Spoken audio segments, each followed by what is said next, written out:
बहुत समय पहले की बात है। एक नगर में वीरवती नाम की एक सुंदर और सुसंस्कारी स्त्री रहती थी। वो 7 भाइयों की इकलौती बहन थी, इसलिए सभी उससे बहुत प्यार करते थे। जब उसकी शादी हुई तो पहली बार ससुराल में करवा चौथ का व्रत आया। वीरवती ने भी ये व्रत रखा, लेकिन वो बहुत ही कमजोर और कोमल थी। सुबह से बिना पानी पिए उसने उपवास किया और दिन भर भूख प्यास से परेशान रही। शाम तक वो इतनी थक गई कि बेहोश होने लगी। भाइयों को अपनी बहन की ये दशा देखकर बहुत दुख हुआ। उन्होंने सोचा कि यदि चांद जल्दी निकल जाए तो बहन कुछ खा ले और ठीक हो जाए। भाइयों ने मिलकर एक योजना बनाई। उन्होंने दूर एक पेड़ पर लाल रंग का कपड़ा और दीपक लगाकर कहा, बहन देखो चांद निकल आया है, अब तुम व्रत खोल लो।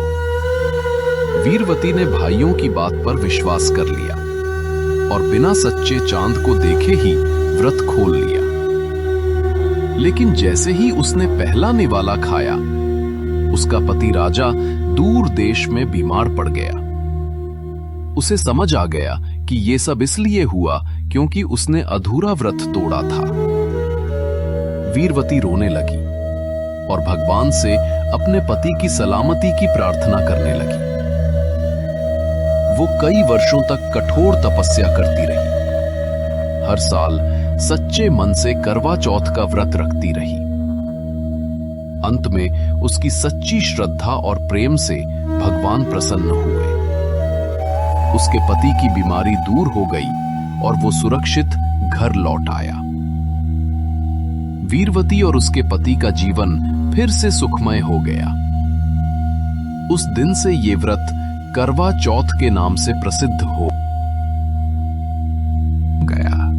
विवाहित स्त्रियां अपने पति की दीर्घायु और सुखमय जीवन के लिए इस दिन निर्जला उपवास रखती हैं। वे सचती संवरती हैं।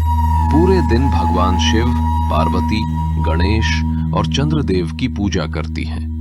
रात को जब चांद निकलता है तब स्त्रियां छलनी से चांद को और फिर अपने पति के चेहरे को देखती हैं। उसके बाद पति के हाथों से जल पीकर व्रत खोलती हैं। ये व्रत न केवल पति पत्नी के प्रेम का प्रतीक है, बल्कि इसमें विश्वास, समर्पण और धैर्य का भी सुंदर संदेश छिपा है।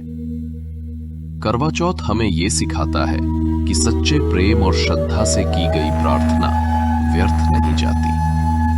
आज भी ये पर्व भारतीय समाज में अत्यंत श्रद्धा और उत्साह के साथ मनाया जाता है। संदेश: करवा चौथ केवल एक व्रत नहीं, बल्कि पति पत्नी के बीच अटूट विश्वास और प्रेम का पवित्र उत्सव है।